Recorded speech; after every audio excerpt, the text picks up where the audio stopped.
সকল মানুষের তরে হে রাসূল তোমাকে ভুলে আমি কেমন করে হে রাসূল তোমাকে ভুলে আমি কেমন করে আল্লাহুম্মা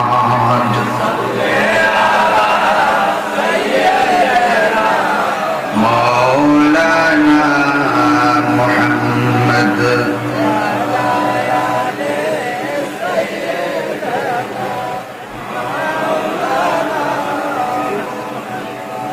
মুআজ্জাজ চাঁদপুর হাজীগঞ্জ আমিন মেমোরিয়াল উচ্চ বিদ্যালয় মাঠ প্রাঙ্গণ আজকের এই 12তম সুন্নি মহাসম্মেলনে হযরত ওলিউর রহমান রাহমাতুল্লাহ আলাইহির স্মরণে আজ মুসলিম পবিত্র ঈদে মিলাদুন নবী সাল্লাল্লাহু আলাইহি ওয়াসাল্লাম উপলক্ষে সুন্নি মহাসম্মেলনের সম্মানিত রওনক বদরপুর দরবার শরীফের সাজ্জাদা নশীন খলিফা দরবারে গৌসুল আজম বাগদাদ শরীফ আহলে সুন্নাত ওয়াল জামাত বাংলাদেশী সম্মানিত কো-চেয়ারম্যান আন্তর্জাতিক খ্যাতি সম্পন্ন মুজাহিদ আহলুস সুন্নাহ পরম প্রিয় শ্রদ্ধাভাজন ব্যক্তিতুল্য শাইখ আল্লামা আবু সুফিয়ান খান আবিদি আল কাদের সাহেব মাদাজিল্লাহুল আলী আজকের মাহফিলের সম্মানিত সভাপতি বিশিষ্ট সমাজ সেবক আলহাজ মোহাম্মদ বিলাল হোসেন সাহেব বিশেষ অতিথি মুফাসসির কোরআন মুফতি আবুল হাশেম মিয়াদি শাহ আবুল হাশেম শাহ মিয়াদি সাহেব ভাইস প্রিন্সিপাল গৌসিয়া সুবহানী আলী মাদ্রাসা বিশেষ বক্তা আলহাজ মাওলানা হাফেজ তোহা সাহেব ইন্তজামে ওয়াজ করেছেন মাওলানা মাহবুব রহমান আল কাদরি সাহেব মাহফিল পরিচালনায় ইসলামিক যুব ফ্রন্টের সম্মানিত সদস্য সচিব মোহাম্মদ শহীদুল ইসলাম সহ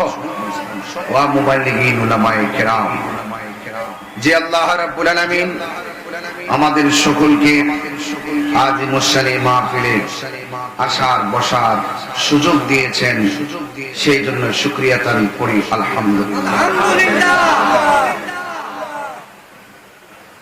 লাখ কোটি দরুদ ও সালাম ওই নবীর নূরানি কদম মোবারকে যিনি হায়াতুন নবী নূর নবী গায়বের খবর দেনওয়ালা হুজুর নূর সাল্লাল্লাহু আলাইহি ওয়াসাল্লামের উম্মত হিসাবে আল্লাহ পাক আমাদের সকলকে কবুল করেছেন এই জন্য শুকরিয়া তান আবারও করি আলহামদুলিল্লাহ এই বাংলাদেশটা সবার ঠিক কিনা বলেন এই দেশে যারা উঁচুতে বাস করে তারাও বাংলাদেশী যারা সমতলে বাস করে তারাও বাংলাদেশী ঠিক কিনা বলেন আমি আপনি আমরা মিলেমিশে দেশটাকে সুন্দর করে সাজাতে পারি পারি কি পারি না আমি আজকেও দেখেছি রাঙ্গামাটি পাহাড়িদের সাথে বাঙালিদের অনেক সংঘর্ষ হয়েছে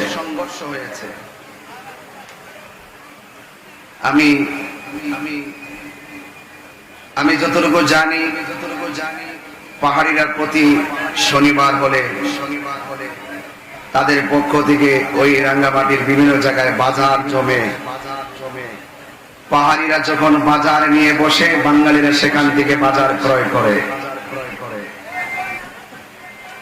যদি তারা বাজার নিয়ে না আসে তাহলে তারা কি করতে পারবে না ক্রয় করতে পারবে না আবার বাঙালিরা যদি না কিনে তাহলে তারা বিক্রি করতে পারবে না কেউ বিক্রি করবে কেউ কিনবে এটার নামই বাংলাদেশ কথা বলেন ঠিক কিনা আমি পাহাড়িকে আলাদা করতে চাই না অনেক সময় বিভিন্ন সুর ওঠে বিভিন্ন গুঞ্জন ওঠে পাহাড়িরা মনে করে আমরা আলাদা বাঙালিদের মধ্যে কিছু লোক মনে করে আমরা আলাদা আসলে সাধারণ যারা আছে সবাই নিজেদেরকে বাংলাদেশি মানে কিন্তু উভয় পক্ষের মধ্যে কিছু কুচক্রী মহল আছে যারা বাংলাদেশের মধ্যে ডিভাইডেড করতে চায় কথা বলেন ঠিক কিনা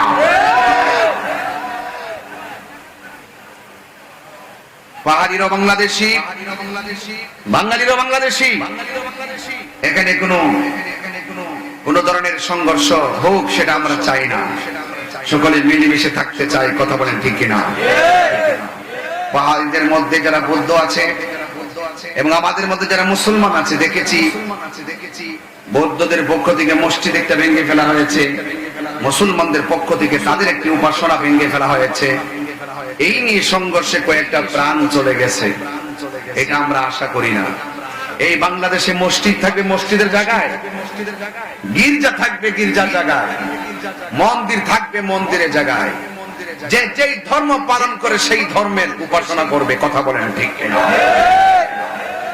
কেউ কাহারও উপাসনালয়ে আঘাত করবেন না।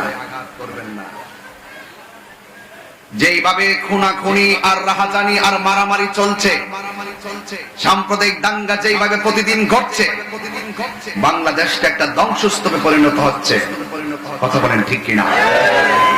এই ধ্বংসস্তূপে পরিণত হওয়ার মূল কারণ এই দেশের অনেক মানুষ আল্লাহর ওলিদের মাজারে আক্রমণ করেছে। ওলি আল্লাহর মাজার যে এই দেশের মানুষ থেকে সুরক্ষা পায় না, ওই দেশে আসমানি গত বাসতে দেরি হয় না। কথা বলেন ঠিক কিনা? আমি মনে করি এটা সেটা তারই প্রতিফলন। আমি দেখেছি, আমি অত্যন্ত আশাবাদী হয়েছিলাম, এদেশের অনেক হুজুররা মন্দির পাহারা দিয়েছে। এটা ভালো লক্ষণ, কিন্তু আবার একটু অতি ভক্তিও বোঝা গেছে। কিন্তু যখন আমি হতাশ হয়েছি, আমি লজ্জিত হয়েছি, আমি নিজেকে অত্যন্ত লজ্জিত হয়েছি যে আল্লাহর মসজিদগুলো পর্যন্ত আমাদের আক্রমণ থেকে বাঁচতে পারছে না। এটা দুঃখজনক, লজ্জাজনক, অত্যন্ত দুঃখজনক। তার মানে বোঝা গেল এই দেশে মন্দির নিরাপদ হচ্ছে না, মসজিদে নিরাপদ পাচ্ছে না। কথা বলেন ঠিক না বেঠিক? আল্লাহর মাজারগুলো পর্যন্ত নিরাপদ পাচ্ছে না। আমি ইন্টারিম গভর্নমেন্টকে বারবার বলেছি, আবারও বলছি, ওরা কারা? যাদের দ্বারা মন্দির আক্রমণ হচ্ছে ওরা কারা? যাদের দ্বারা মসজিদ আক্রমণ হচ্ছে ওরা কারা? যাদের দ্বারা বিভিন্ন সম্প্রদায়ের দাঙ্গা দিন দিন বেড়ে যাচ্ছে, এদের লাগাম যদি ধরা না হয় তাহলে এই স্বাধীন সোনার বাংলাদেশ ধ্বংসস্তূপে পরিণত হবে। কথা বলেন। আবারও প্রমাণ হয়েছে এই বাংলাদেশের সবচাইতে শান্তিপ্রিয় সুনাগরিক আহলুস সুন্নাত ওয়াল জামাত। এই দেশের সবচাইতে শান্তিপ্রিয় সম্প্রীতির মানুষ আহলুস সুন্নাত ওয়াল জামাত।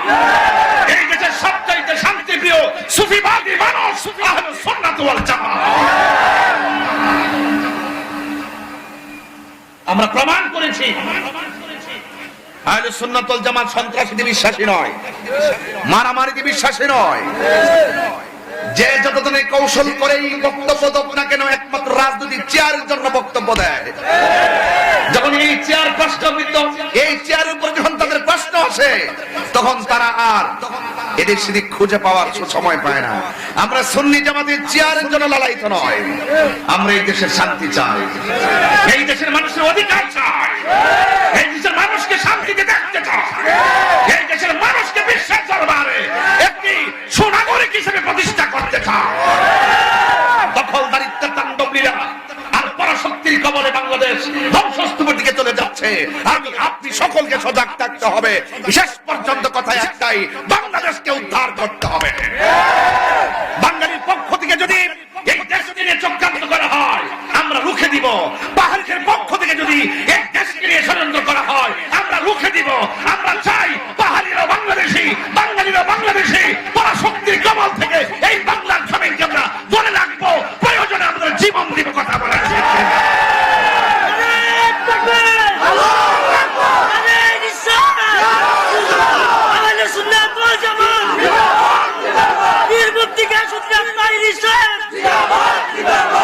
পরিষ্কার কথা, পাহাড়িরও আমাদের, বাঙালিরও আমাদের, বৌদ্ধরও আমাদের, খ্রিস্টানরা আমাদের, হিন্দু আমাদের, যারা এই দেশে নাগরিক হিসেবে বাস করে।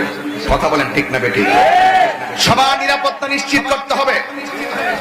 অনেক সময় দেখা যায় পাহাড়িরা সেনাবাহিনীর 287 যে তাদের অবস্থান, এই 287কে ফেরত দেওয়া আমি মনে করি প্রয়োজন। অনেক সময় পাহাড়িরা সেনাবাহিনী যখন ক্যাম্প দেওয়া হয় তারা এটাকে বিপরীত ভাবে সরাই নেওয়ার জন্য দাবি তোলে। আমি মনে করব সেনাবাহিনী রাখা উচিত। এবারও আমি দেখেছি বন্যা যখন এসেছে ওই সেনাবাহিনী অত্যন্ত কষ্ট করে পাহাড়িদের ঘরে ঘরে ত্রাণ সামগ্রী পৌঁছে দিয়েছে। দেশের শান্তির জন্য প্রত্যেকটা সেক্টরে শুধুমাত্র প্রশাসন থাকলে চলবে না, প্রশাসন প্রয়োজন এবং আইন প্রয়োজন, আইনের প্রয়োগ প্রয়োজন। কথা বলেন ঠিক কিনা? দেশটা সবার পায়ে হাত দিয়ে বলছে আমার বক্তব্যকে রাজনীতি গন্ধ খুঁজবেন না। যাদের দ্বারা এই দেশের অস্থিতিশীল পরিবেশ সৃষ্টি হয়, প্রত্যেকটা সমাজে কিছু উগ্রবাদী মানুষ থাকে, এদেরকে ফাইন্ড আউট করতে হবে। ঠিক কিনা বলেন ভাইরা আমার? পবিত্র ঈদে মিলাদুন নবী সাল্লাল্লাহু আলাইহি সাল্লামের মাহফিল চলছে সারা বাংলাদেশ ব্যাপী। আজকেও আমরা হাজীগঞ্জে আমাদের আহলে সুন্নাত ওয়াল জামাত চাঁদপুর জেলার সবাইকে নিয়ে আজকে এক কাতারে মারহাবা বলেন। আমরা তো ঈদেই চেয়েছিলাম, নাকি আর কিছু চেয়েছি? আমরা একটাই চেয়েছি, সব সুন্নিরা এক থাকুক। সব সুন্নি এক থাকলে দেখবেন বাংলাদেশে সুন্নি ছাড়া কিছুই নাই। আর যা দেখতেছেন সব হলো উড়ন্ত পাখি। ওরা এখন এই খাঁচায়, এখন ওই খাঁচায়, আমরা এই খাঁচায় ওই খাঁচায় না, আমরা রাসূলের প্রেমের খাঁচায় থাকতে চাই। ভাইরা আমার, তবে একটা কথা বলবো, আজ শুরু করি না, ভূমিকায় আছি। আমি একটি কথা বলতে চাই, আপনারা যারা এখানে এসেছেন আমাকে ইন্তেজামিয়া কমিটির পক্ষ থেকে একটি অনুরোধ করেছেন, যদি আমি এখন না বলি তাহলে ওরা বেজার হবে। আপনারা কারা কারা খুশি হয়েছেন হাত তোলেন। মাওলানা মুহাম্মদ ওয়া আলা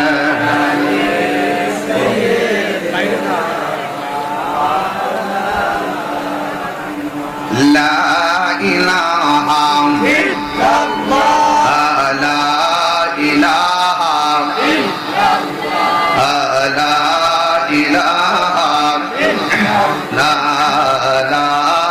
ইল্লাল্লাহ, লা ইলাহা ইল্লাল্লাহ মুহাম্মাদুর রাসূলুল্লাহ সাল্লাল্লাহু আলাইহি ওয়াসাল্লাম।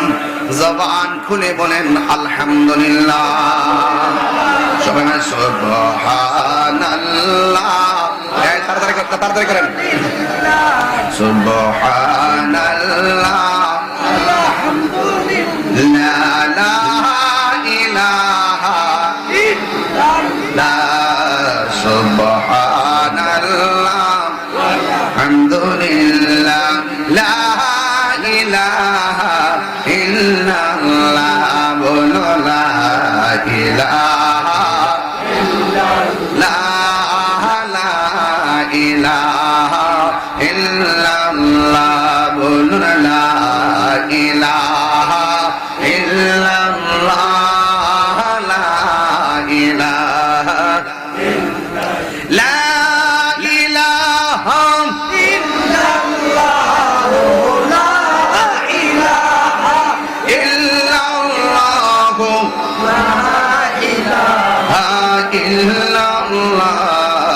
লা ইলাহা ইল্লাল্লাহ, লা ইলাহা ইল্লাল্লাহ, লা ইলাহা ইল্লাল্লাহ মুহাম্মাদুর রাসূলুল্লাহ সাল্লাল্লাহু আলাইহি ওয়াসাল্লাম।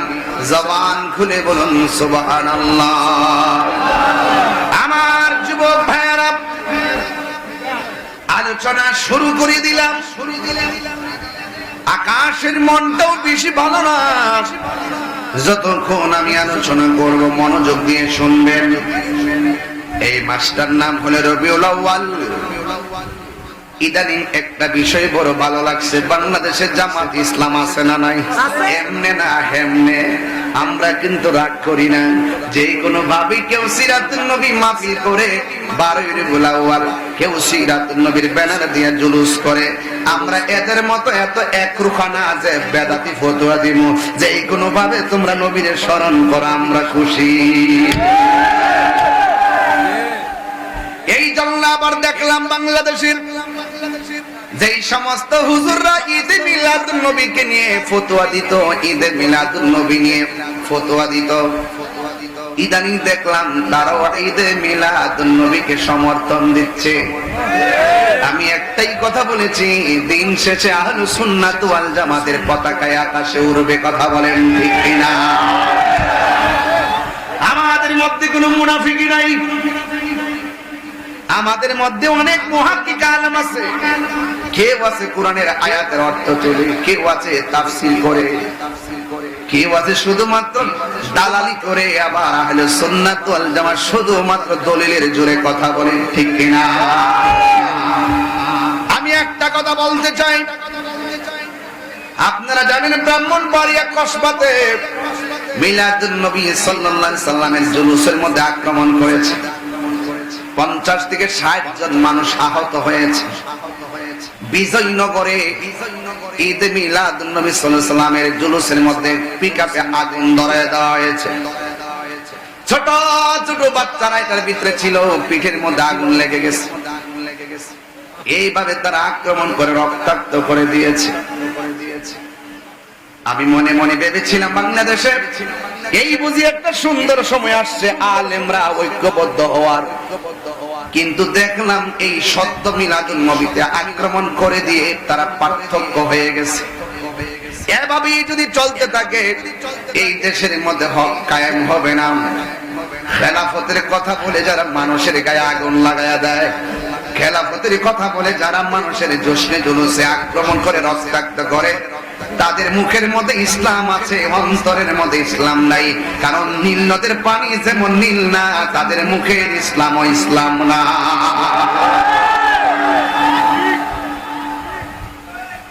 যদি তাদের মুখের ইসলামটা মানবিক হতো, তাহলে কোনদিন জশ্নে জুলুসের রেলের ভিতরে 85 বছরের মুরব্বীরে পাথর মাইরা রক্তে লাল করতে পারতো না। যদি এদের মুখের ইসলামটা মানবিক হতো, কোনদিন ছোট ছোট বাচ্চারা গায়ের মধ্যে আগুন ধরায় দিতে পারতো না। এদের মুখের ইসলামটা যদি মানবিক হতো, কোনদিন একজন মাদ্রাসা মসজিদের ইমামের গায়ের মধ্যে রক্তাক্ত করতে পারতো না, ঠিক কিনা বলা? আমরা মনে মনে ভাবছিলাম এই বুঝি বাংলাদেশে একটা সুযোগ আসছে, হয়তো আমরা বোঝাইয়া তারা নিব, নাইলে তারা বুঝ যাইব। আর সব আলেমরা একসাথে মিল্লা বুঝি দেশের মধ্যে একটা প্রেমের পতাকা ওরামো, দিল না রে, দিল না। এইরকম মসজিদ আক্রমণ করলে আর এইভাবে যদি মেসেজ দিতে থাকেন বাইরে বাইরে কিলাকিলি, পাবলিক মনে করবে হুজুররা আসলে বেশি বালা না, কথা কম, ঠিক না? এইভাবে যদি কামরা কামরি করেন, আলেমদের স্বপ্ন পূরণ হবে না। এই জন্য যুবক, ঈদ মিলাদুন নবী সাল্লাল্লাহু আলাইহি সাল্লামের মাহফিলে হাজার হাজার মানুষ যারা আনন্দের সাথে এসেছেন, এটার নামই হলো ঈদ। যুবক ভাইরা আমার,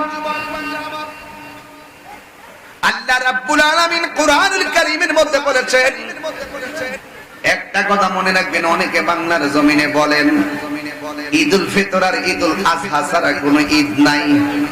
কয়নি বাজান? কয়নি? কয়নি? ঈদুল আজহা এবং ঈদুল ফিতর ছাড়া কোনো ঈদ নাই। আমি তাদেরকে বলতে চাই, আপনাদের অন্তরের ভিতরে নবীর মহব্বত নাই। নবীর মহব্বত যদি থাকতো, তাইলে কোনদিন নবীর হাদিস মুবারককে অস্বীকার করতেন না। মান কাযিবা আলাইয়া মুতাআম্মিদান ফালিয়াতাবাওয়া মাকআদাহু মিনান নার। যেই ব্যক্তি নবীর উপরে মিথ্যা বানায়া, মিথ্যা কথা বলে বলে হাদিস বানায়া বানায়া বলে, সে যেন তার ঠিকানাটাকে জাহান্নামের মধ্যে করে নিল। আল্লাহর হাবিব জুমার দিনকে ঈদ বলেছেন, তাইলে কয়টা ঈদ হলো? তিনটা। আল্লাহর হাবিব আরাফার দিনকে ঈদ বলেছেন, ঈদ কয়টা হলো? চারটা। তাহলে যারা বলে ঈদ হলো দুইটা, তারা আমার নবীর হাদিসকে অমান্য করে। যারা নবীর হাদিসকে অমান্য করে, তারা কোনদিন নবীর শাফাআত পাবে না, কথা বলেন ঠিক কিনা? ওরা জানে না ঈদের প্রকারভেদ। ওরা যদি জানতো ঈদ কত প্রকার, তাইলে কোনদিন এমন ভাবে ফতোয়াবাজি করত না, অন্ধভাবে দালালি করত না, সংঘাত লাগায় রাখতো না। ঈদ হলো দুই প্রকার। জোরে কোন ঈদ কয় প্রকার? একটা হয় ঈদে শারঈ, আর একটা হলো ঈদে সুর। ঈদ শারঈ, ঈদ শারঈ মানে হলো ঈদুল ফিতর, ঈদুল আযহা, ঈদুল জুমআ, ঈদে আরাফা। এই ঈদের নাম ঈদে শারঈ। ঈদে শারঈ হলো হাদিস দ্বারা প্রমাণ, আর ঈদে সুরুর, ওই ঈদে সুরুর হলো কোরআন দিয়া প্রমাণ। জোরে কন্যা সুবহানাল্লাহ। ঈদে সুরুরটা কোরআন দিয়া প্রমাণ কেমনে শুনেন। আল্লাহ রাব কি কোরআনের মধ্যে কি ঈদুল ফিতর কথা আছে নাকি? এই কোরআনের মধ্যে ঈদুল আযহা আছে নাকি? বুঝতে না, ওয়াজ তো অনেক কঠিন। ঈদে সুরুর, ঈদে শরীফ, ঈদে সুরুর হলো কোরআন দিয়া প্রমাণ। আল্লাহ বলছেন কুল বিফাদলিল্লাহি ওয়া বিরহমাতিহি ফাবিযালিকা ফালইফরাহু হুয়া খায়রুম মিম্মা ইয়াজমাউন।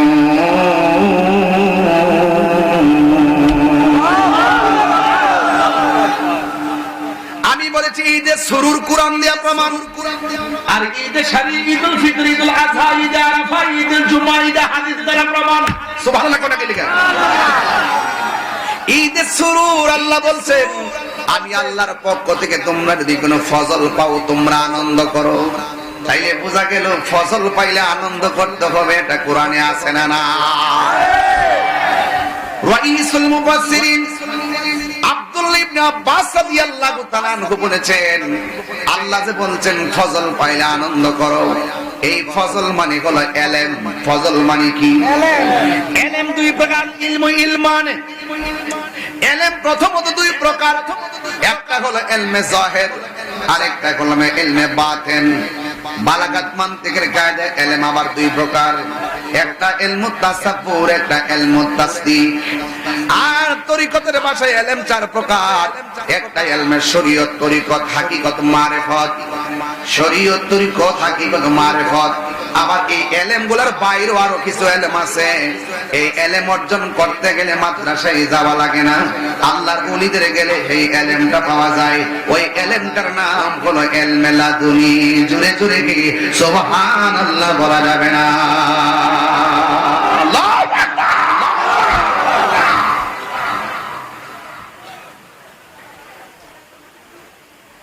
এরপর আরেক তাফসীরের মধ্যে এসেছে আল্লাহ যে বলছে ফজল পাইলে আনন্দ করো, এই ফজল মানে হলো কোরআন।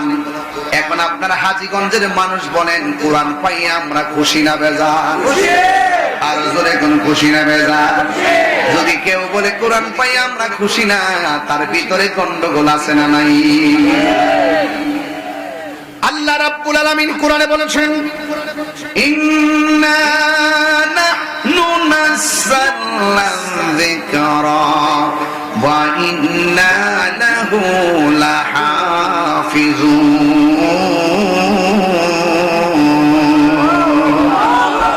আল্লাহ রাব্বুল আলামিন বলেন নিশ্চয় আমি কোরআনকে নাজিল করেছি, কোরআনকে হেফাজতের দায়িত্ব আমি আল্লাহ কাউরে দেই নাই। জবানটা খুলে বলুন কোরআন হেফাজতের মালিক কে? এই কোরআন আপনারা হাজীগঞ্জের কোরআন যদি গাঠের ভিতরে বইরা নদীর মধ্যে ভাসায়া দেন, কোরআনের একটা জেরের অসুবিধা হবে না, জবরের অসুবিধা হবে না। কারণ এই কোরআনের বাণী বাংলাদেশের কোন প্রেসকে আল্লাহ দেয় না। জবানটা খুলে বলুন কোরআন হেফাজতের মালিক কে?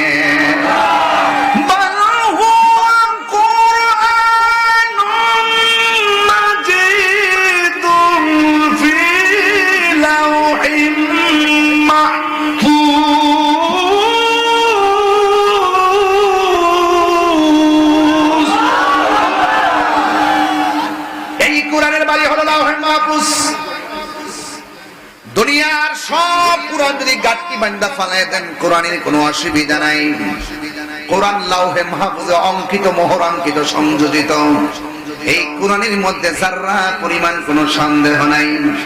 যালিকাল কিতাবু লা রাইবা ফীহি হুদান লিল মুত্তাকিন। এই কোরআনের মধ্যে কোনো যারা পরিমাণ কোনো সন্দেহ নাই। যুবকের দল, এই জন্য ফজল মানে হলো কোরআন, আরেক জায়গায় লিখেছে ফজল মানে হলো ইসলাম। এই আমার হাজীগঞ্জের বাবা জবান খুলে কোন ইসলাম ধর্ম পাই আমরা খুশি না বেজার? আর পরও করে কোন খুশি না বেজার? আল্লাহ রাব্বুল আলামিনের কাছে একমাত্র গ্রহণযোগ্য ধর্মের নাম হলো ইসলাম। আল্লাহ রাব্বুল আলামিন কোরআনে বলে দিয়েছেন, ইন্নাদ দীনা ইনদাল্লাহিল ইসলাম, নিশ্চয়ই আমার আল্লাহর কাছে মনোনীত ধর্মের নাম হলো ইসলাম। এই জন্য শুধুমাত্র মুখে দাঁড়িয়ে রাখলেই মুসলমান হওয়া যায় না, মাথার মধ্যে পাগড়ি লাগাইলেই মুসলমান হওয়া যায় না। রাসূল মুসলমানের সংজ্ঞা দিয়েছেন এভাবে, মান সালিমাল মুসলিমুনা মিন লিসানিহি ওয়া ইয়াদিহি, যার হাত দিয়া কেউ কষ্ট পায় না, যার মুখের জবানের কথা দ্বারা কেউ কষ্ট পায় না, সেই মানুষটা হলো মুসলমান। আল্লাহ বলছেন, ইয়া আইয়ুহাল্লাযিনা আমানু দুখুলু ফিস সিলমি কাফা, ইসলাম ধর্মে প্রবেশ করবা, পরিপূর্ণভাবে ইসলাম ধর্মে প্রবেশ করো। এই জন্য যুবক ভাইরা আমার, আপনারা জবান খুলে কোন কোরআন পাইয়া আমরা খুশি না বাজা? আমার হুজুরে শুরুতে ওই আয়াতটা তেলাওয়াত করেছিলেন, আমার সাথে সবাই পড়েন, ওয়ামা আরসালনাকা ইল্লা রাহমাতান লিল আলামিন।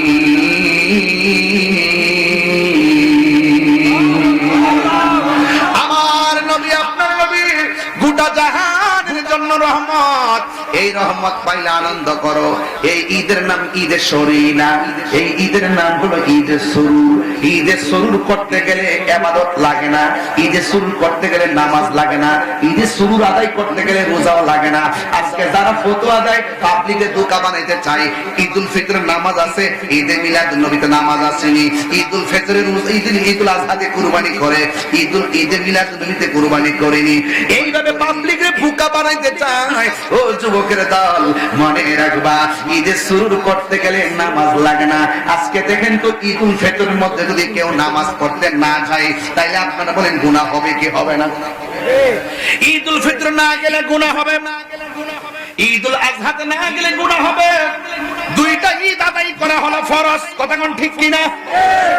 কেউ যদি ওই ঈদগার ময়দানে না যাইয়া ঘরের মধ্যে ঘুমায় থাকে, তার আমলনামা গুনাহ লেখা হয়ে যাবে। আর ঈদে সুরুর, ঈদে মিলাদুন নবী এমন একটা ঈদ, যে ঈদে মিলাদুন নবীতে আপনি যত যাইবেন তত সওয়াব পাবেন। মোহাব্বত নিয়ে ঘরে বসে থাকলেও আপনি সওয়াব পাবেন, কথা বলেন ঠিক কিনা? ঈদে সুরুরও বুঝে না, ঈদে শারীও বুঝে না, একটার মধ্যে আরেকটা লাগাই দেয়। কি দরকার ছিল বলেন? এই সমস্ত বিষয় নিয়ে বিতর্কের কি প্রয়োজন ছিল, কথা কোন ঠিক কিনা?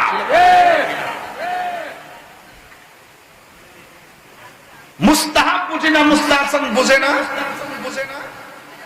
এগুলো না বুঝে পাবলিক গুলোর মধ্যে কেন বিতর্ক লাগাচ্ছে আমি কিছু বুঝি না। তবে একটা জিনিস পরিবর্তন হচ্ছে, বহুত জায়গা দেখতেছি এই মিলাদ নবীর মাস আসার পরে বহু নাচ সন্ধ্যা চলতেছে। মাশাআল্লাহ, চলো আমরা খুশি, আমরা খুশি, একটা জৌলুস লেগে গেছে, আমরা খুশি। তবে আমি এখনো আশাবাদী, আলেম উলামাদের একটা গুরুত্বপূর্ণ জায়গায় ফুরুই হোক, যে কোনো বছরের সমস্যা হোক, আমরা আলোচনা সাপেক্ষে টেবিলে বসে সমাধান করতে পারলে আমার মনে হয় এখন যে সুযোগ এসেছে, যদি এই সুযোগ যদি আলেম উলামা কাজে লাগাইতে না পারে, 153 বছরও পারবে না।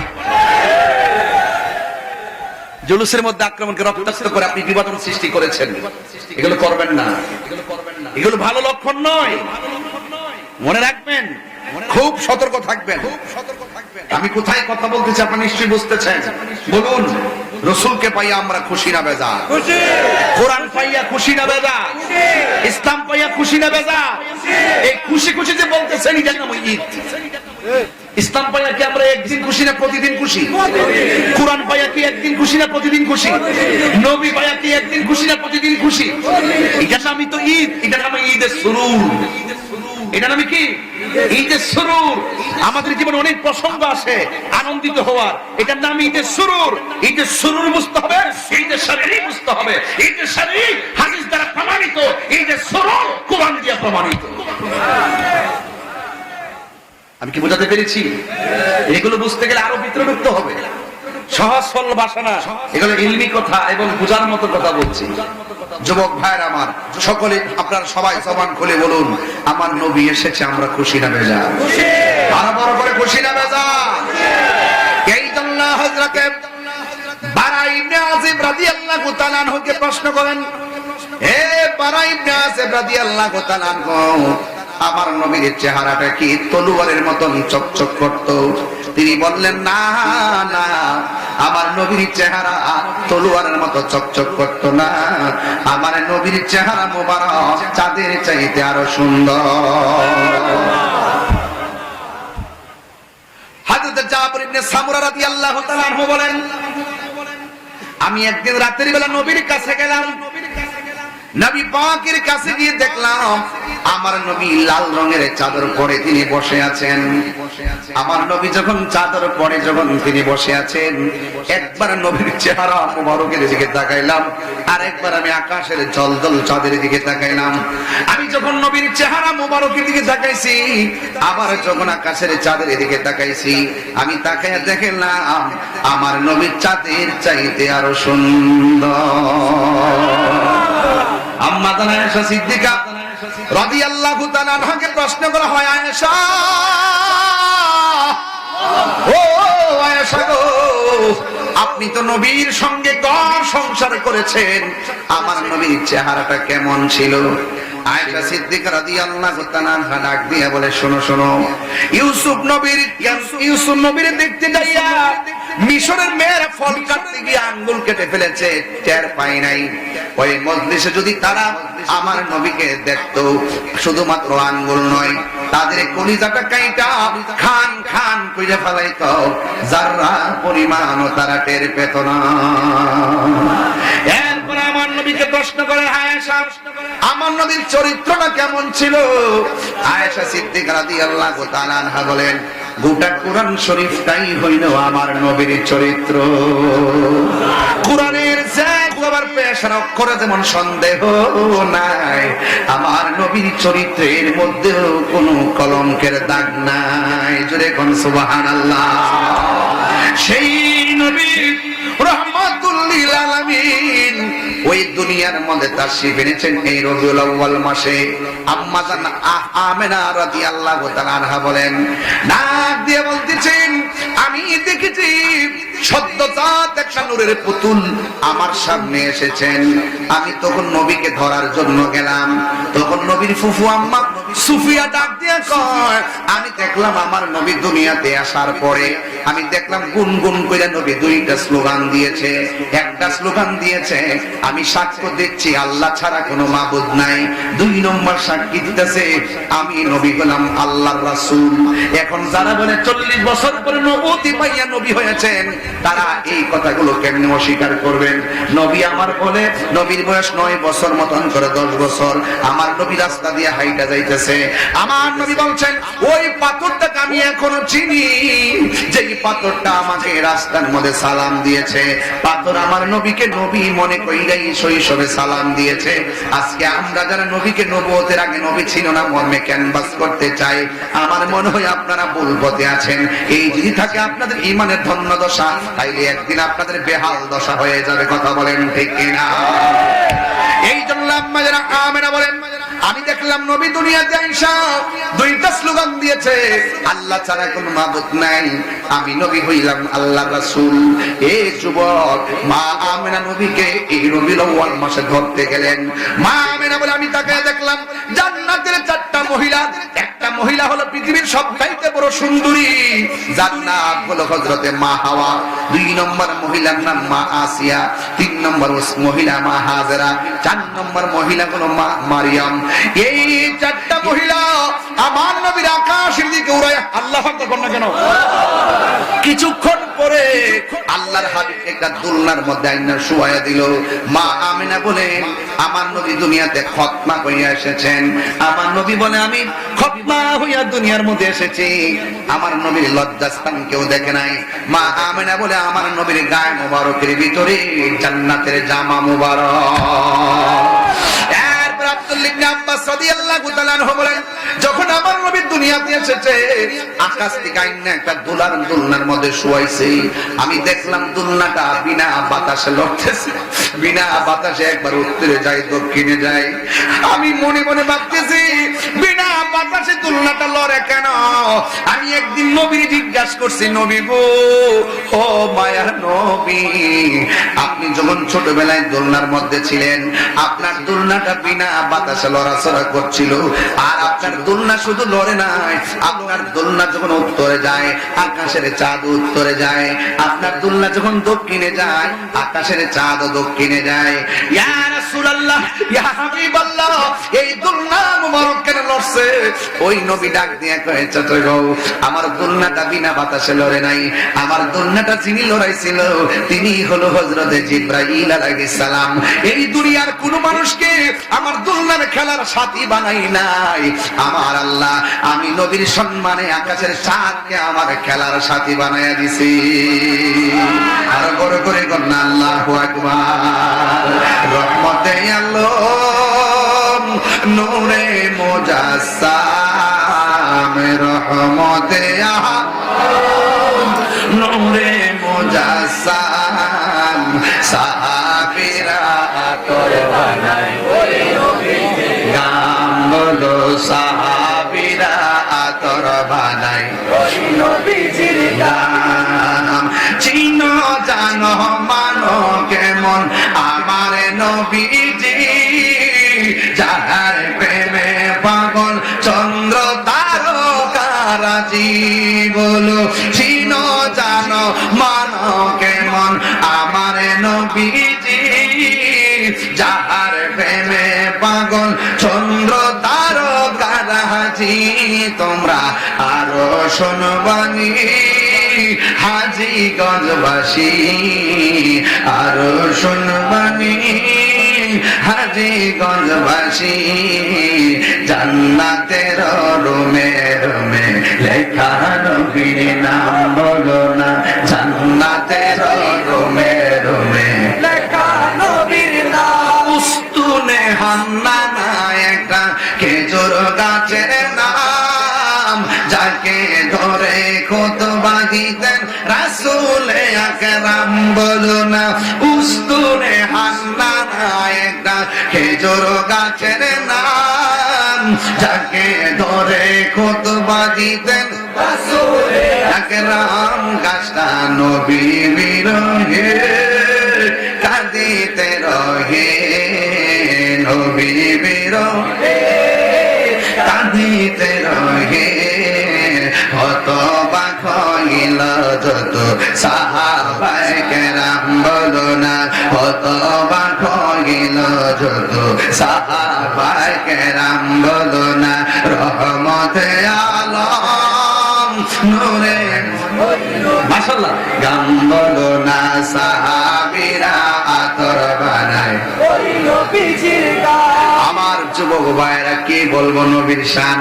এই হলো আমার নবী দুনিয়াতে এসেছে, আসমানের যে তারকাগুলো মা আমিনার ঘরের কাছে জারবাতি হয়ে গেছে। আল্লাহু আকবার বলে কেন? আমার নবী রাস্তা দিয়ে যায়, আকাশের মেঘমালা নবীর ছায়া দেয়। আমার নবী আপনার ওই পাথরে কদম মোবারক দেয়, এই পাথরটা চুনার মতো নরম হয়ে যায়। আমার নবী রাস্তা দিয়ে যায়, গাছপালাগুলো নবীর দিকে ঝুঁকে যায়। আমার নবী যেই ঘরের মধ্যে শুভাগমন করেছেন, ওই ঘরের দিকে খানে কাবাটা ঝুঁকে গেছে। এইগুলা যখন অবস্থা, নবীকে একদম এক শ্রেণীর মানুষ দেখতেছেন, নবী পাক যেই দিকে যায় সেই দিক দিয়ে ওই আকাশের মেঘমালা ছায়া দেয়। সমাজের ভিতরে সবাই ভালো মানুষ থাকে না, কিছু মানুষ দেখবেন হিংসুক। আরো বড় করে আছে না নাই? দেখবেন আপনার মেয়েটা যদি গোল্ডেন এ প্লাস পায়, স্কুলের মধ্যে আপনার মেয়ের পুরস্কার দেয়, আর নিয়ে গেলে অন্ধ হইলো কেন?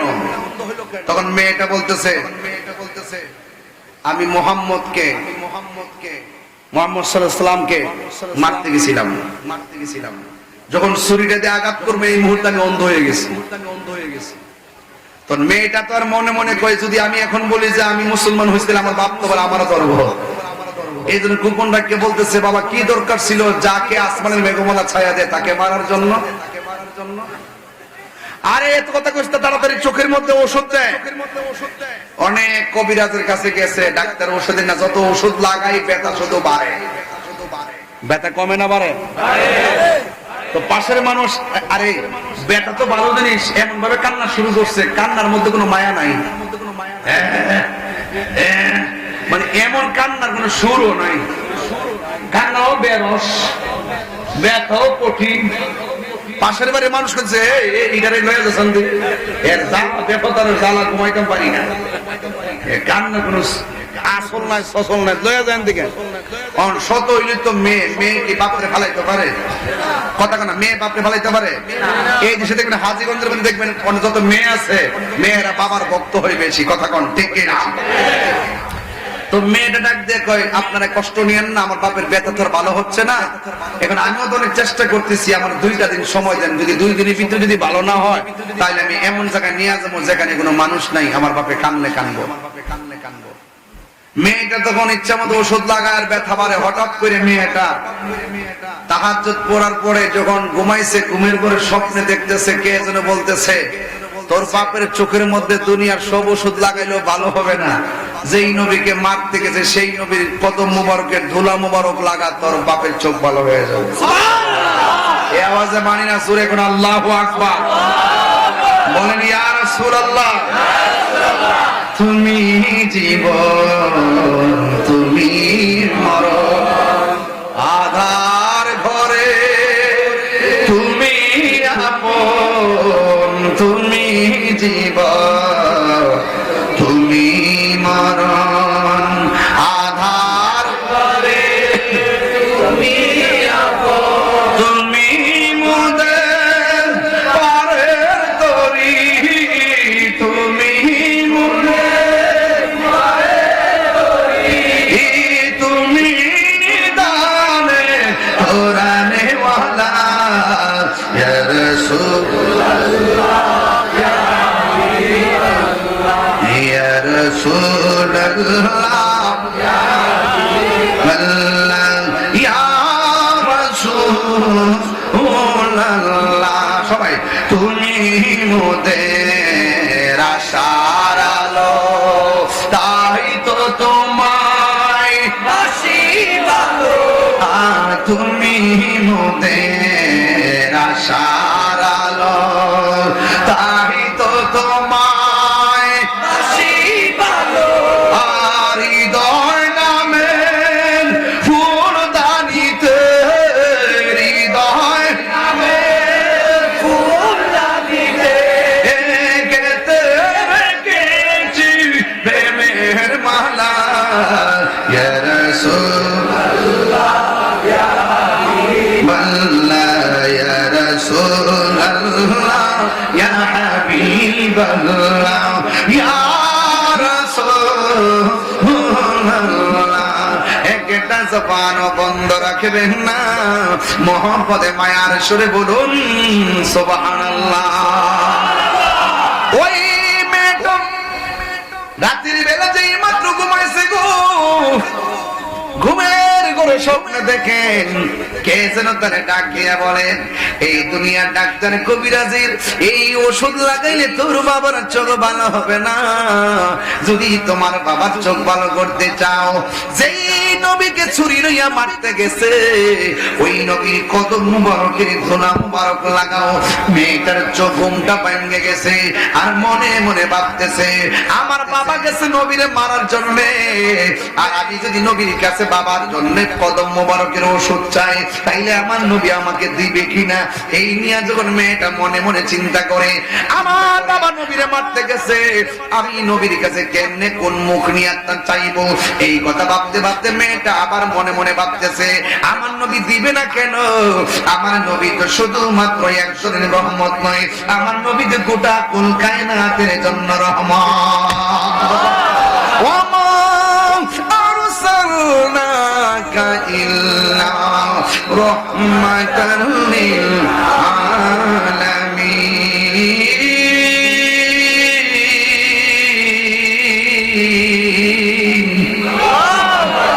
ওই মেয়েটা মনে মনে কল্পনা করে, আমার নবী আমাকে দিবে, আমার নবী কোন রহমত। এবার নবীর কাছে যাইয়া ডাক দিয়া বলে, ইয়া রাসূলুল্লাহ, নবী গো, ও মায়ার নবীজি, আমার বাবা আপনাকে মারতে এসেছিল। যদি আমি আপনার কাছে কোরবানি হয়েছি, যদি আমি আপনার কাছে কালিমা পড়ে মুসলমান হয়েছি, ইয়া রাসূলুল্লাহ নবী গো, আমার বাবা আপনাকে মারতে যাইয়া আল্লাহ বেজার হয়ে গেছে, কিন্তু আমার বাবার দুইটা চোখ বন্ধ হয়ে গেছে। এই দুনিয়ার কত ঔষধ আমি বাবার চোখে লাগাইলাম, আমার বাবার চোখ ভালো হয় না। আমার বাবাকে এলাকা থেকে দূরে সরাই নেওয়ার চিন্তা করেছিলাম। যেই মাত্র রাতের বেলা ঘুমিয়েছিলাম, ঘুমের ঘরে স্বপ্নে দেখলাম কে যেন আবার বলতেছে, আপনার কদম মোবারকের ধুলা মোবারকে আমার বাবার চোখের মধ্যে লাগাইতাম। দিবেননি গো নবী, দিবেননি। আমার নবী তো দয়ার সাগর। আরে তায়েফের জমিনে যুবক যুবক পোলাপান নবীরে পাথর মাইরা পিঠ মুবারকে রক্ত লাল কইরা ফলাইছে। জিবরাইল আলাইহিস সালাম আয়েশা নবীর ডাক দিয়া বলছে, ও নবী গো, একটা বার আমার অনুমতি দেন, তায়েফের পাথর দিয়া কাফেরগুলোর মাটির সঙ্গে আমি মিশায় ফেলে। আল্লাহর হাবিব ডাক দিয়া বলেছেন, হ্যাঁ জিবরাইল, তুমি যদি তাদেরকে পাথর চাপা দিয়ে মেরে ফেলো, তাইলে আমি আল্লাহর পক্ষ থেকে যাই আমিও পানির দাওয়াত নামা নিয়ে এসেছি। আমি দাওয়াত নামাগুলো আমি পৌঁছাবো কার কাছে? আমার নবী কোনদিন কাউরে বদদোয়া দেয় নাই। আমার নবী যেই পাথরের মধ্যে হেলাম দিয়া তায়েফে বসছিলেন, আমি উমরা যাইয়া সেই পাথরটা দেখে এসেছি। ওই পাথরের মধ্যে এখনো নবীর রক্ত মুবারকের দাগ মুবারক লেগে আছে। চিৎকার মাইরা কি আল্লাহু আকবার বলা যাবে না? কত কষ্ট করেছেন, আমার নবী প্রতিশোধ নেয় নাই, কিন্তু আমার নবী ডাক দিয়ে বলে, নাও গো নাও। পাথার মধ্যে নবীর কদম মুবারকের ধুলা মুবারক দিয়া দিছে। এবার মেয়েটা ধুলা মুবারক লইয়া আল্লাহু আকবার জোরে বলেন, যেই মাত্র বাবার কাছে গেছে গো, ওই মুহূর্তে মেয়ের বাবা ডাক দিয়া বলেন, ও মা, চোখের ব্যথা ভালো লাগে না, তুমি কোথায় গেলা? এবার মেয়েটা ডাক দিয়ে কয়, আব্বা জান, জীবনে কত ওষুধ লাগাইছি, ব্যথা শুধুমাত্র বেড়েছে। এবার আমি আপনার চোখে যে ওষুধটা লাগাবো, যদি আপনার চোখটা ভালো না হয়, জিন্দেগিতে আর চোখের মধ্যে ওষুধ লাগাইতাম না। এই কথা বইলা মেয়ের বাবা ডাক দিয়ে কয়, মা, দাও দাও, তুমি চোখের মধ্যে ওষুধ দাও। এই কথা বলার পরে মেয়ের বাবাটা সুন্দর করে মেয়ের বাবাকে লম্বা করে শোয়াইয়া চোখটা খুললা, যেই মাত্র ধুলা মুবারক গুলো চোখের মধ্যে ঢাইলা দিছে,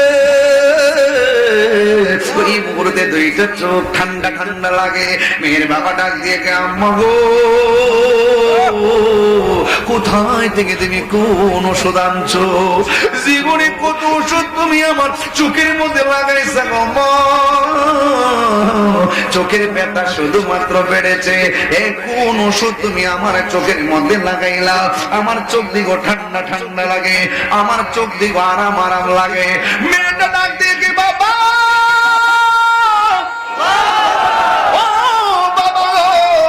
আপনি মেহেরবানি করে একটু চোখটা খুলে দেখি, আপনি চোখে দেখেন কিনা। মেয়েটার বাবা আস্তে আস্তে করে চোখটা যেই মাত্র খুললো, মেয়ের বাবা ডাক দিল, মা, মা, চোখটা শুধু ঠান্ডা ঠান্ডাই লাগে না, আমি চোখ দিয়ে তো আগের চাইতে আরো দ্বিগুণ দেখি। আরো জোরে কন্যা সুবহানাল্লাহ, আরো বড় করে কন্যা সুবহানাল্লাহ। ওই মেয়ের বাবা ডাক দিয়ে বলে, মা, কোথায় থেকে এমন সুন্দর ওষুধ তুমি এনেছো? কোথায় থেকে এত প্রশান্তি ওষুধ দিয়ে আমার হারানোর চোখ ফেরত দিয়েছো? মা গো মা, একবার ডাক্তার নামটা বলো না, গায়ের চামড়া দিয়ে হলুদ তার জুতা বানাইয়া দেব। এবার মেয়েটা মনে মনে কয়, যদি আমি নবীর কথা বলি তাইলে আমার বাবা আমার প্রতি চড়াও হতে পারে। আবার মেয়েটা মনে মনে কয়, যদি আমি নবীর নামটা বলি, যেহেতু নবীর ধুলা মুবারকের রোগটা ভালো হয়েছে, তাইলে আমার বাবা নবীর প্রতি দুর্বল হতে পারে, আবার কালিমা পড়িনা মুসলমান হতে পারে। কথা ঠিক কিনা? যুবকের দল, যেই মাত্র এই চিন্তা ভাবনা কইরা মেয়েটা ডাক দিয়ে বলে, বাবা, আপনি যেই নবীরে মারতে গিয়ে আপনি আপনি যেই নবীরে মারতে গিয়েছেন ছুরি লইয়া, ওই নবীজিকে মারতে যাইয়া চোখ অন্ধ হয়েছে। বাবা গো, অনেক ওষুধ লাগানোর পরে চোখ যখন ভালো হয় না, আমি রাতের বেলায় একটু ঘুমাইলাম, ঘুমের ঘুরে স্বপ্নে দেখেছি আমাকে একজন এসে বলতেছে ওই নবীর কদম মুবারকের ধুলা মুবারক লাগাইতাম গো, ওই ধুলা মুবারকটা আপনার চোখের মধ্যে দিয়েছি, আপনার চোখ দুইটা ভালো হয়ে গেছে। মেয়েটা মনে মনে ভাবছে বাবার মনটা বুঝি একটু এই মুহূর্তে নরম হবে না রে না। খাতামাল্লাহু আলা কুলুবিহিম ওয়া আলা সামাইহিম ওয়া আলা আবসারিহিম গিশাওয়া ওয়া লাহুম আযাবুন আযীম। ওই মেয়ের বাবা বলে কি বলোস যে আমার দুশ্মন তার পায়ের ধুলাই না আমার চোখে লাগাইছ, এই চোখ আর আমি রাখতাম না। খেজুরের দুইটা কাটা লইয়া চোখের মধ্যে আঘাত করা শুরু করতেছে, আর মেয়েটা দৌড়াইয়া নবীর কাছে যায়, কই নবী গো আপনার কদম মুবারকের ধুলা মুবারকটা লাইগা আমার বাবা ভালো হয়েছে। আর শোনার পরে আমার বাবা হাতের মধ্যে খেজুরের শোলা লইয়া চোখের মধ্যে আঘাত করে করে আপনার দিকে আসতেছে। নবী গো না জানি আমার বাবা এখন আপনার উপরে চড়াও হয়ে যায় কিনা, আমি এসেছি আপনার কাছে। আমার নবী মেয়ের কথাটা শুনি না মুসকি মুসকি হাসতেছে। ইন্নাল্লাহা যাওয়ানিল আরদা ফারাইতু মাশারিকাহা ওয়া মাগারিবাহা। আমার নবী তো এমন নবী, নবীর কাছে যাইয়া বলা লাগে না, নবী এমনিতেই দেখে, নবীর কাছে যাইয়া বোঝান লাগে না, আমার নবী এমনি বুঝে। নবী বলে তোমরা যা দেখো না আমি তা দেখি, তোমরা যা শোনো না আমি তা শুনি, কারণ আমার আল্লাহ পৃথিবীটাকে আমার যে মাত্র বলছে আমার বাবা তো আপনার দিকে আসতেছে। খেজুরের কাটা দিয়া যত আঘাত করে চোখের পাওয়ার আরো পারে, আরো বড় বড় কন্যা সুবহানাল্লাহ, আরো আওয়াজ করে কন্যা আল্লাহু আকবার। আল্লাহপুরের মানুষ আমি, আন্ধার গোরের বাসিন্দা, ও আল্লাহ আমি পাপিষ্ঠ বান্দা, ঠিক কিনা? ও আল্লাহ আমি এক পাপিষ্ঠ বান্দা।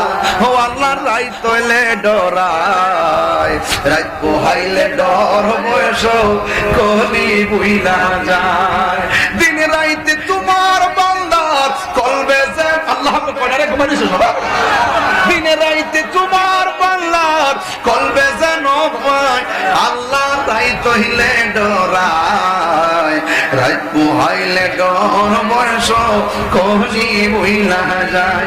আমি সৃষ্টি তুমি স্রষ্টা, আমার কি বা সাধ্য, যখন তখন উইলা যাইতে এই তাহিরি বাধ্য, কথা কোন ঠিক কিনা?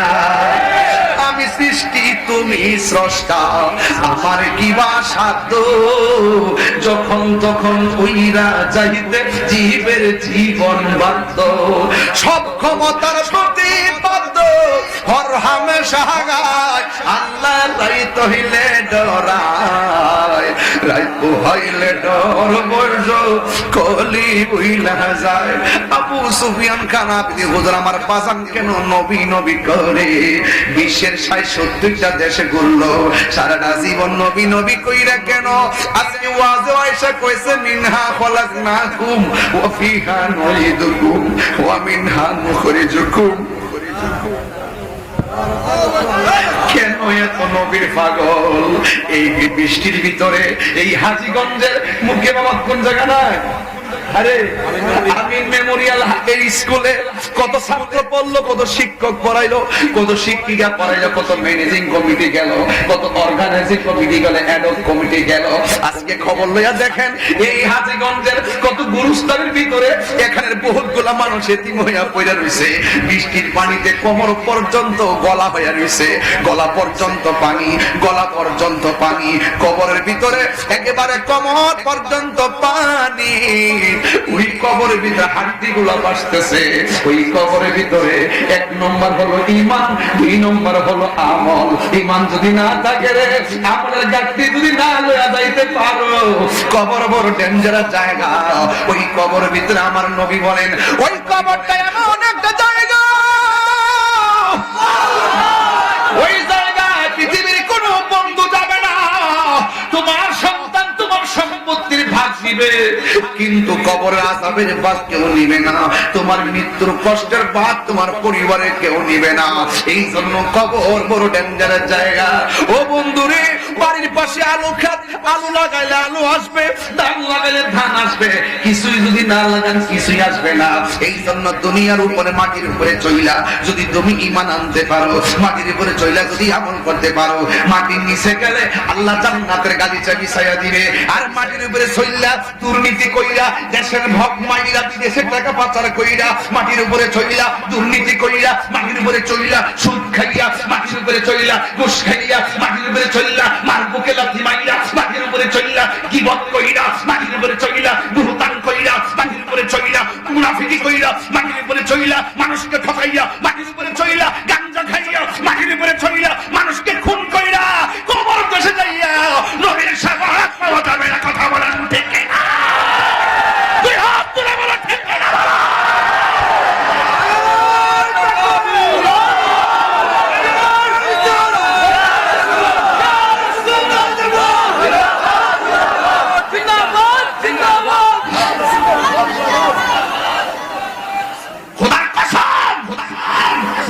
এই জমিনে খাই সব করে যেতে হবে। মনে করতেছেন জমিনের মধ্যে 2 নম্বরই কইরা মাটির নিচে যাই 1 নম্বর বিছানা পাইবেন, অসম্ভব। ইন্নাকা লা তাজরি মিনাশ শাওকিল ইনাব, আঙ্গুর গাছ থেকে কাঁঠালের আশা করা যায় না। জমিনে 2 নম্বরই খাইয়া মাটির নিচে যাই 1 নম্বর বিছানা পাওয়া যাবে না। সুদখোরের দল,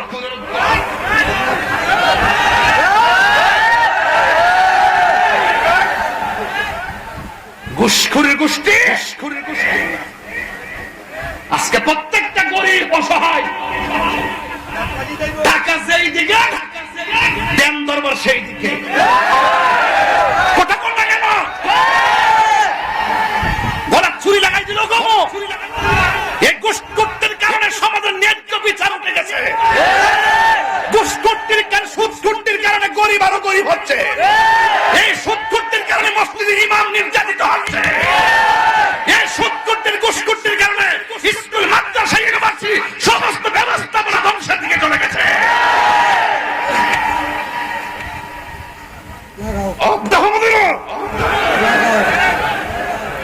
সুদ খাওয়া কি হালাল না হারাম? এটা কি মোল্লার ফতোয়া না আল্লাহর ফতোয়া? 10 টাকার বেতন দেনা 20 টাকার ঝাড়ি মারে ইমাম সাহেবরে।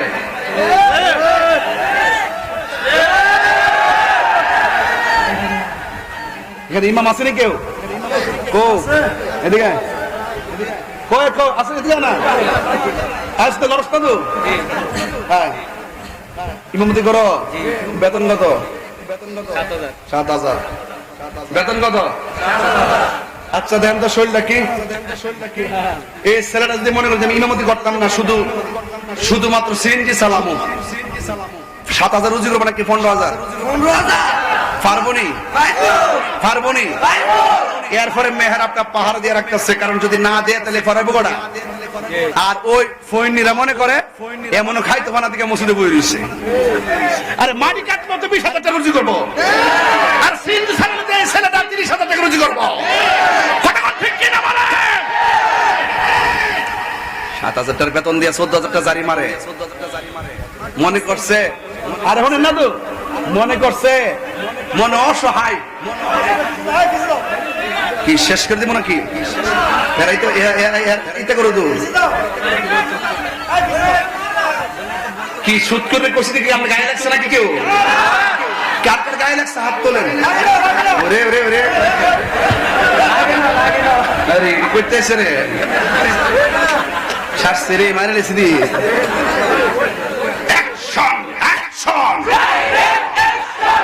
এই জোরে কোন, ঠিক আছে? যাতে যাতে আস্তে আস্তে আস্তে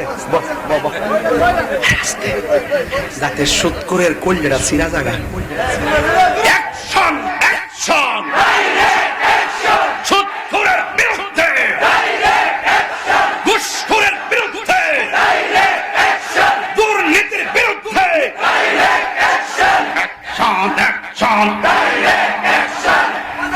ভাঙার বিরুদ্ধে ওয়াহাবিদের বিরুদ্ধে, জামাতিদের বিরুদ্ধে,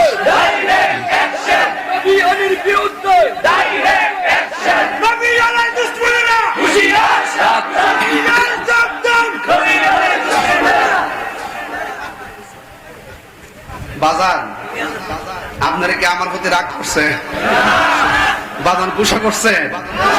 আমার সেত উঠতে গেলে আমি ডাইন বাম চাই না। আমার একটা অভ্যাস আছে, আমি কারো ধরি না, গায়ে বললে দিয়েছি তো রক্ত, রক্তের বন্যায় তুমি কে আমি কে, সুন্নি সুন্নি কথা কও ঠিক না।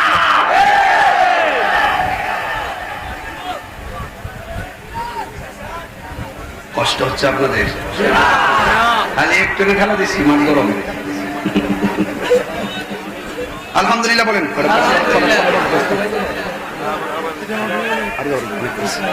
সকলে তোর শরীফ মানে আল্লাহুম্মা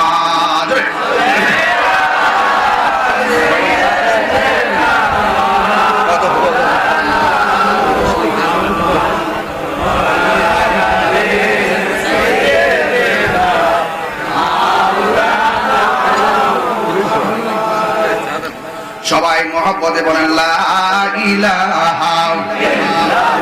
এই আস্তে আপনারা সত্যি করে কোন, আমি যে সুদের বিরুদ্ধে বলছিলাম রাগ করছেন, ঘুষের বিরুদ্ধে বলছে রাগ করছেন, সুরসুটটা আসেনি সমাজ, দুর্নীতিবাসটি আসেনি।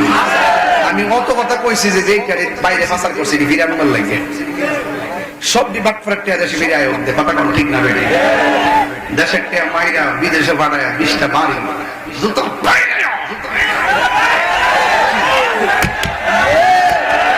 কথা কোন ঠিক কিনা বলেন। আমরা সবসময় দুর্নীতির বিরুদ্ধে বলে আসছি, নবীর দুশ্মনী যারা করলে তাদের বিরুদ্ধে বলে আসছি, কথা বলেন ঠিক কিনা। নবীর বিরুদ্ধে কথা বললে আল্লাহ কি সহ্য করে? আল্লাহর সঙ্গে নাফরমানি করলে কি আল্লাহ সহ্য করে? ওয়া মাকারু ওয়া মাকার আল্লাহ আল্লাহু খায়রুল মাকিরিন। চাদু এটা নেই, এটা নেই, এটা তো আটটা তো। মেয়ের বাবা মনে আসেনি কথাটা? কথাটা মনে আসেনি? তাইলে আমার সাথে গজলটা বলবেন না? গজলটা বলবেন নি? গজলটা বলেন। দেখা দাও রাসূলুল্লাহ তুমি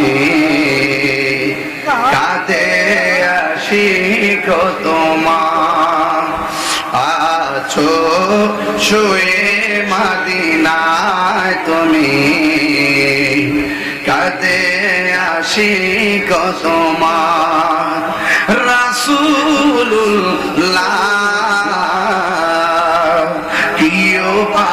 হবে আমার, রাসূলুল্লাহ কি উপায় হবে আমার, মরণের চিঠি যখন আসবে আমার, কালিমার তালকিন দিও বারে বার, মরণের আসবে আমার, কালিমার তালকিন দিও বারে বার, গান ভরে দেন আর দেখে নাও রওজা তোমার, রাসূলুল্লাহ কি উপায় হবে আমার, রাসূলুল্লাহ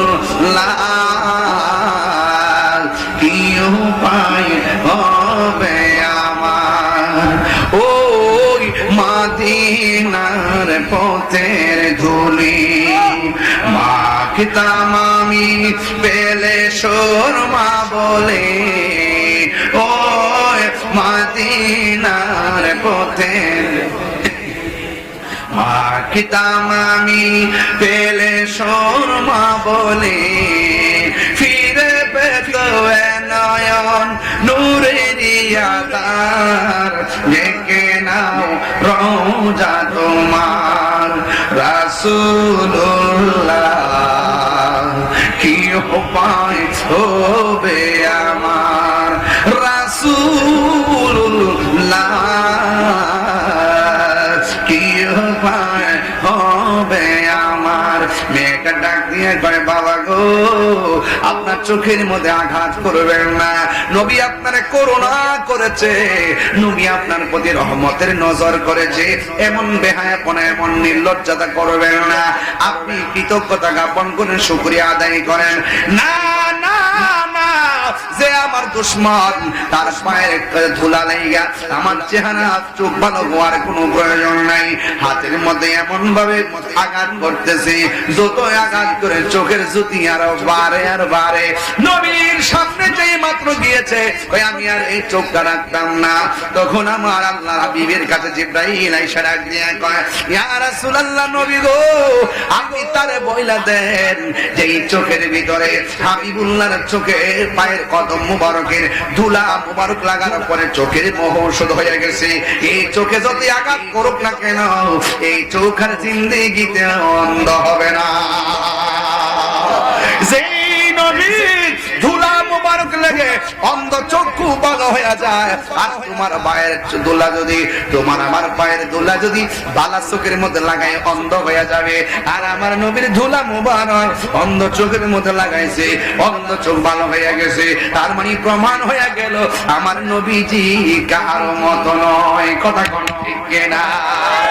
নবীর পায়খানা মুবারক আমাদের মত নয়, প্রস্রাব মুবারক আমাদের মত নয়, পসিনা মুবারক আমাদের মত নয়, ধুলা মুবারক আমার মত নয়। ওই রাহমাতুল লিল আলামিন দুনিয়ার মধ্যে তাশরীফ এনেছেন, এসে বলছেন কি জানেননি?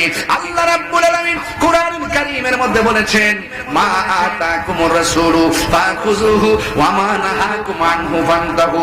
আল্লাহর পক্ষ থেকে নবী যা কল্যাণ করে নিয়ে এসেছেন তা আপনাকে গ্রহণ করা লাগবে, যা থেকে নিষেধ করেছেন তা দিয়ে আপনাকে দূরে থাকা লাগবে। আমরা নামাজ চাই কি চাই না? আর জোরে কোন চাই কি চাই না? রোজা চাই কি চাই না? যাকাত চাই কি চাই না? দুইটা কথা বইলা যায়, রাখলে রাখবেন না রাখলে নাই, তবে না রাখলে বড় কষ্ট পাবো, রাখলে আমি বড় খুশি হবো। এক নম্বর কোনদিন মা বাবার মনে কষ্ট দিবেন না, দুই নম্বর কোনদিন আপনি নেশা করবেন না, নেশা যদি করবেন বিবেক লোপ পেয়ে যাবে, আপনি ভালো মন্দের পার্থক্য ভুলে যাবেন। এই জন্য আমার নবী আপনার নবী বলেন এই কবর বড় সাংঘাতিক জায়গা, এই কবরের ভিতরে বেনামাজি হইয়া গেলে তিনটা শাস্তি অবধারিত। এক নম্বর শাস্তি হলো কবরটা একদম চিকন হয়ে যাবে, এই কবরটা একদম সংকুচিত হয়ে যাবে, এমন ছোট হইয়া চাপা মারবে, ডান পাশের হাড্ডিগুলো বাম পাশের ভিতরে ঢুকে যাবে, বাম পাশের হাড্ডিগুলো ডান পাশের ভিতরে ঢুকে যাবে। ওই সময় বান্দা বলবে আল্লাহ আগে যদি জানতাম বেনামাজি হইয়া কবর আসলে এত কষ্ট হবে তাইলে কোনদিন আমি নামাজ ছাড়তাম না, আর একবার আমার সময় দাও না দুনিয়ার যাইয়া নামাজ পড়বো। আল্লাহ বলে না না না না, কাইফা তাকফুরুনা বিল্লাহি ওয়া কুনতুম আমওয়াতান ফাআহইয়াকুম সুম্মা ইউমীতুকুম সুম্মা ইউহয়ীকুম সুম্মা ইলাইহি তুরজাউন। আল্লাহ বলে বান্দারে তোমরা কি আমি আল্লাহকে অস্বীকার করবা? তুমি ছিলা মুর্দা, আমি আল্লাহ তোমার জীবন দিলাম, জীবন দেওয়ার পরে আবার তোমার মরণ দিব, মরণ দেওয়ার পরে আবার তোমার জীবন দিব, এই জীবনের পর আর কোনো মরণ নাই, চিরদিন তুমি হয়তো জান্নাতি নাই তো জাহান্নামী। যুবকের দল বেনামাজি হইয়া কবর গেলে কবর তোমার চাপা মারবে, তখন তুমি হাই হাই করে কাঁদবা, কোনো কাজ হবে না। এবার দুই নম্বর শাস্তি হলো ওই বেনামাজির কবরের ভিতরে জাহান্নামের আগুন ধরায় দেওয়া হবে। হাজীগঞ্জে আগুন লাগলে ফায়ার সার্ভিস আগুন নিভায়, কিন্তু কবরের ভিতরে আগুন লাগা গেলে ঘরের মানুষটা বুঝতে পারে না কবরে সে আগুনে জ্বলতেছে। এই জন্য যুবক ভাইয়েরা আমার, আপনারা সময় থাকতে নামাজের মধ্যে দাঁড়িয়ে যাবেন, রোজা রাখবেন, হজ করবেন, যাকাত দিবেন, যা নবী বলছে করো তাগুলো করবেন, যা থেকে বলছে দূরে থাকো দূরে থাকবেন। এই জন্য আমার নবী বলছেন তোমরা কোনদিন মা বাবার মনে কষ্ট দিও না, মা বাবার মনে কষ্ট দিলে আমার আল্লাহ বেজার হয়ে যায়। তাহিরি ওয়াজ যদি 2 মিনিটের জন্য ভালো লাগে অন্তত একটা ওয়াজ নিয়ে যান, মা বাবার মনে কখনো কষ্ট দিবেন না। মা বাবা দোয়া করলে সন্তান আল্লাহর বলি হয়ে যায়। এই জন্য আমি প্রায় মাহফিলে বলে থাকি আমার বাবা দুনিয়াতে নাই, হুজুর আমার বাবার রওজার পাশে যাইয়া দোয়া করে আসছে গুরুস্থানে। যুবকের দল আমার আব্বা হুজুরকে অনেক মহব্বত করতেন, এই জন্য যুবক ভাইয়েরা আমার, আমার হুজুর যাইয়া দোয়া করেছেন। যার নাই সে বুঝে বাবা হারা পেতা কত, যার নাই সে সে বুঝে মা হারা বেটা কত। তাহিরি কাছে মুরিদ হইয়া আল্লামা শাইখ আবু সুফিয়ান খান আবিদি আল কাদরি হুজুরের কাছে মুরিদ হইয়া মা বাবার মধ্যে কষ্ট দিলে হুজুর আপনাকে ভালোবাসবে না, আপনাকে মা বাবাকে ভালোবাসতে হবে। এই জন্য যুবক, এখানে অনেক মুরব্বীরা বসে আছে, মুরব্বীরা গাছের ছায়া, এই ছায়াটা দূরে চলে গেলে মনে করবা দুনিয়াটা অন্ধকার। এই জন্য আমি প্রায় মাহফিলের মধ্যে বলি, বাবা গো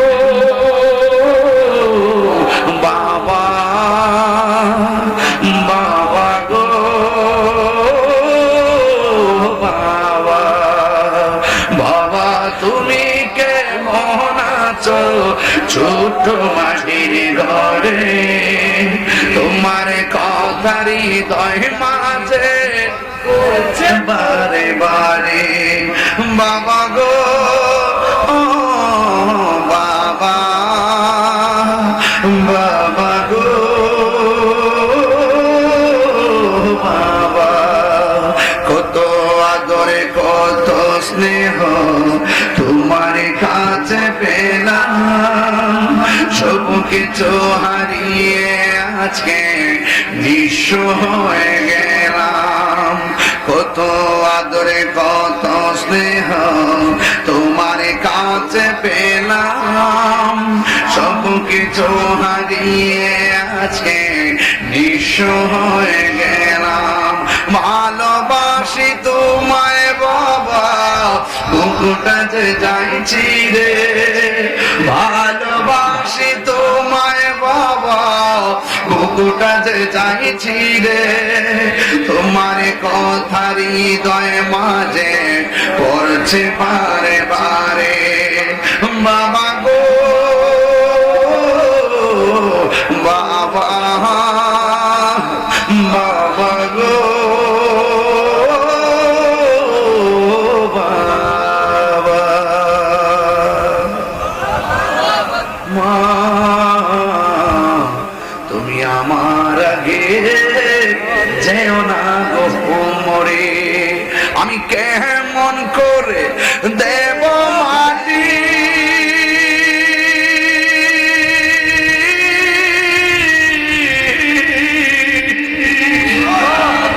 আমি কেমন করে দেব মাটি তোমার কবরে,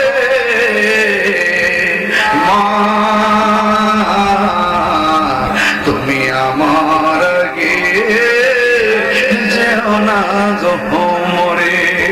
যার মা নাই সে কার বাড়িতে যায় মা দরজা খোলো বলবে, যার বাবা নাই সে কার বাড়িতে যায় বাবা গো দরজা খোলো বলবে।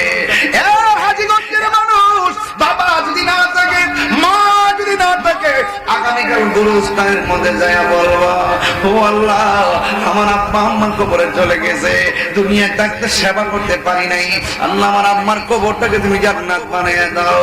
এত মায়া করতে নেছি নি আমরা সংসারে, এত মায়া করতে নেছি নি আমরা সংসারে, আজ বুঝি রে শুয়া রইছে কবর, বন্ধু নাই রে বান্ধব নাই রে, যেই জায়গা বান্না আল্লাহ দিলটা নরম করে বান্না আল্লাহ, বন্ধু নাই রে বান্ধব নাই রে, যেই জায়গায়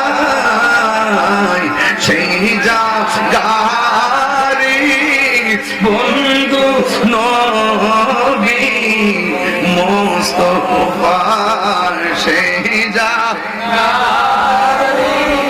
বন্ধু নবী দেখবো। পায়ে ধরে বলে দিয়া যায় নামাজ ছাড়বেন না, পায়ে ধরে বলে যায় মার মনে কষ্ট দিবেন, পায়ে ধরে বলে দিয়ে যায় মার মনে কষ্ট দিবেন, পায়ে ধরে বলে দিয়ে যায় হারাম খাবেন না, পায়ে ধরে বলে দিয়ে যায় ঘরের পাশের ঘরের মানুষটাকে আপনি কষ্ট দিয়ে কথা বলবেন না, কারণ ঘরে আগুন লাগলে ওই মানুষটা আগুন নিবাইব। ঘরের মানুষটার লোকে রাগ করবেন না, কারণ আপনি মরলে ঘরের পাশের মানুষটা আপনার মরণের পরে খাবার দিব। ঘরের পাশের মানুষটার কষ্ট দিয়েন না, আপনি মারা গেলে ওই মানুষটা হুমকি নিয়ে গুরুস্থানে কবর করতে। এই জন্য পায়াদিরা বলি, যতটা ওয়াজ করলাম নবীর আগমনের উপলক্ষে ওয়াজ করেছি, তবে একটা কথা বলে দিয়া যায়, কবর বড় ডেঞ্জারাস জায়গা। যেই জায়গায় ঈমান আমল না হয়ে গেলে অবস্থা ভয়াবহ হয়ে যাবে। একদিন মাটির ভিতরে হবে রে মনামা, কেন বন্ধ দালাঙ্গ। কিচ্ছু যাইতো না ভাই, কিচ্ছু যাইতো না, ব্যাংকের টাকা ব্যাংকে পড়ে থাকবো। আরে কষ্ট লাগে, ফজর আজানটা দিলে মুয়াজ্জিনের সাথে 2-3 জন ছাড়া মসজিদে লোকই হয় না। সারা রাত মোবাইল টিপে আজানটা দিলে ঘুমের ঘরে যায়। আর আগে দেখছি সারা রাত মানুষ ঘুমাইছে, আজানটা দিলে মসজিদে চলে গেছে। দেখবেন শুক্রবারে ভিতরে জায়গা নাই, বাইরেও জায়গা নাই, আছে না নাই বলে বাইরে পাউডার দিয়ে কয়ে দিয়া যায়। 5 ওয়াক্ত নামাজ আমরা চাই কি চাই না? নবীর মহব্বত আমরা চাই কি চাই না?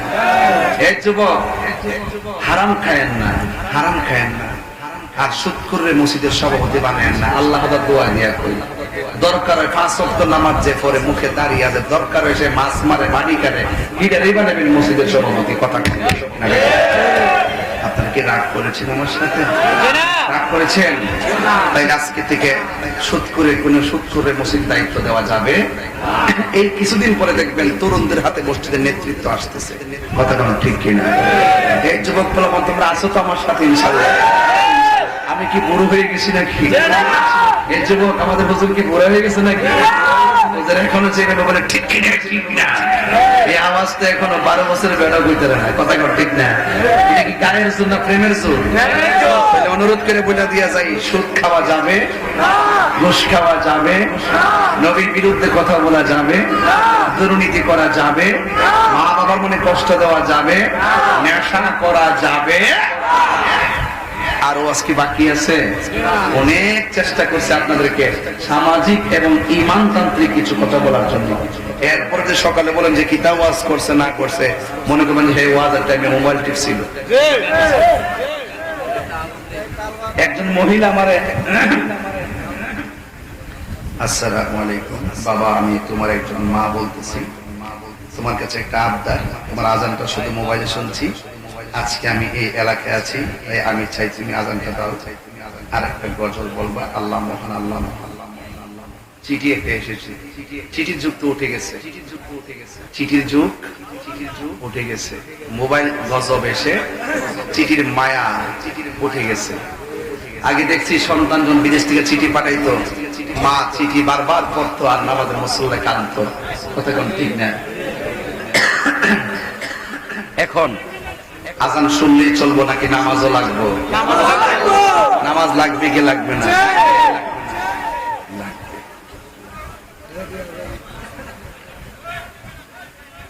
এই আপনার কারণে পিছনে মুরব্বী দেখতেছেন, এদিকে যান, আল্লাহ রাস্তা যান। আপনার নিজের কমন সেন্স আছে, ওই তো বসেন, নাই একটু সাইডে যান, যান।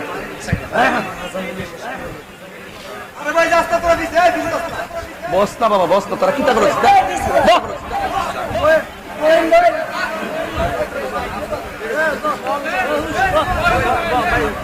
বাজান, এই হাজীগঞ্জ আসলে মনে হয় আমার নিজের বাড়িতে আসছি। আপনার কি কষ্ট হয়? আমি বারবার আসলে কি আপনাদের কষ্ট হবে? আজানটাকে একটু দিব ইনশাল্লাহ। এ আমাদের ইকবাল করে, ইকবাল বহুত কষ্ট করছে পাগলা। এদিকে কই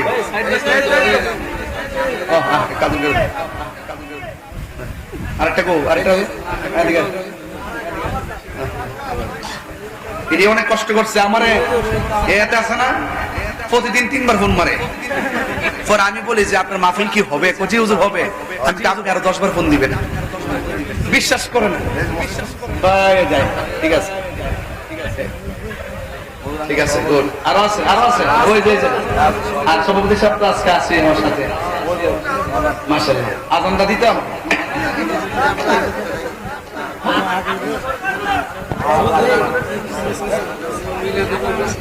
আল্লাহু আকবার, আল্লাহু আকবার।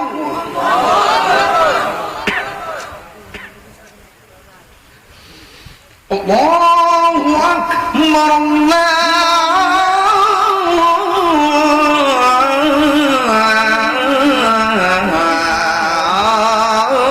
আল্লাহু আকবার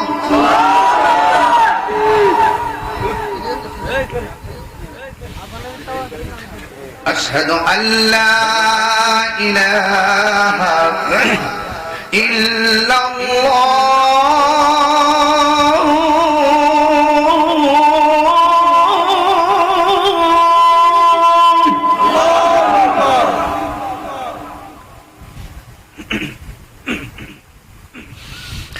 আশহাদু আল্লা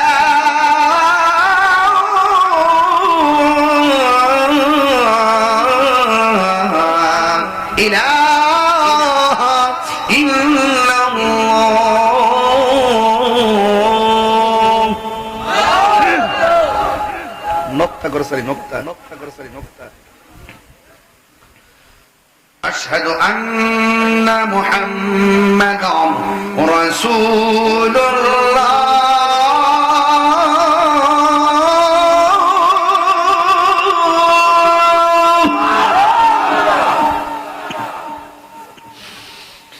أشهد أن محمدا رسول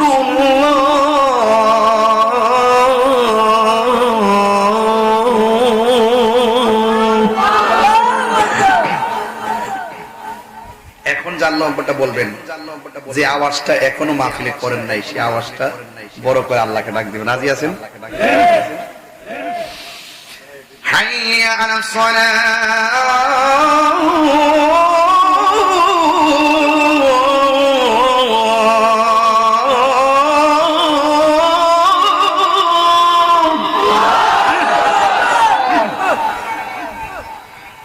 হাইয়া আলাস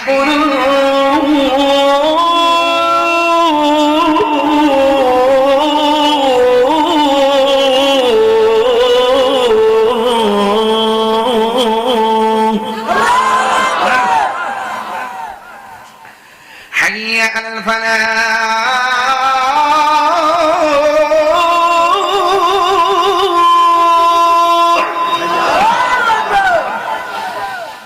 حي على الفلاح